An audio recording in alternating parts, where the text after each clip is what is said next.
is how it begins. All about butter. That wasn't part of that guy's video. Wait. Ah! Let go.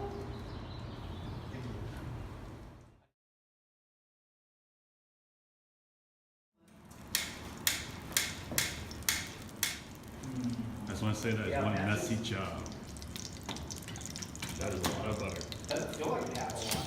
Anyways, somebody was kind enough to make these little rice balls,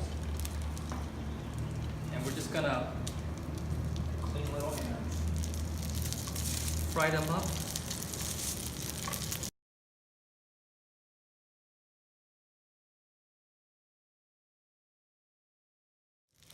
See, my sous chef messed up. She didn't pack this rice enough. I get to criticize things. Huh?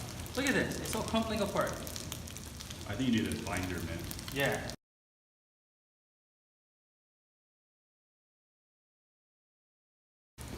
So apparently we had random sous chefs coming in and out of the kitchen.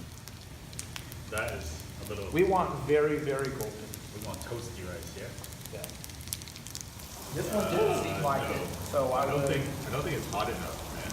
No, what are you talking about? Well, I mean, it's your recipe. We like stuff toastier. Oh, but you know, usually you. Alright, okay. A little bit. Alright. How is the rice coming along? Is it actually forming?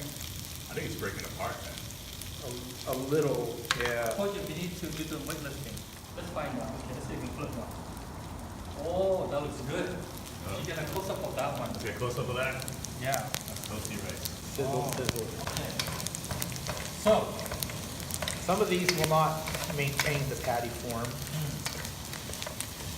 because we don't have a binder. but that's okay. As long as it's good enough. Sizzle, sizzle, sizzle, sizzle, sizzle, sizzle, sizzle, sizzle, sizzle, sizzle, sizzle, sizzle, sizzle, sizzle. So yeah, while he's making these rice cakes, I think something you guys can try out as well. Maybe a binder agent, potentially. Yeah, you know, just a little bit of maybe cornstarch was sprinkled in, something like that, to glue it in together, glue it up together. Next time, it needs like maybe a little cornstarch or something to bind it better. It needs a binder, Sue said. And we need to smush it harder next time. Yeah. But I mean, only other suggestion I can think of is maybe mix it with sesame seed. I forgot to bring the sesame seeds. Ah, Okay, I'm back. dang. All right.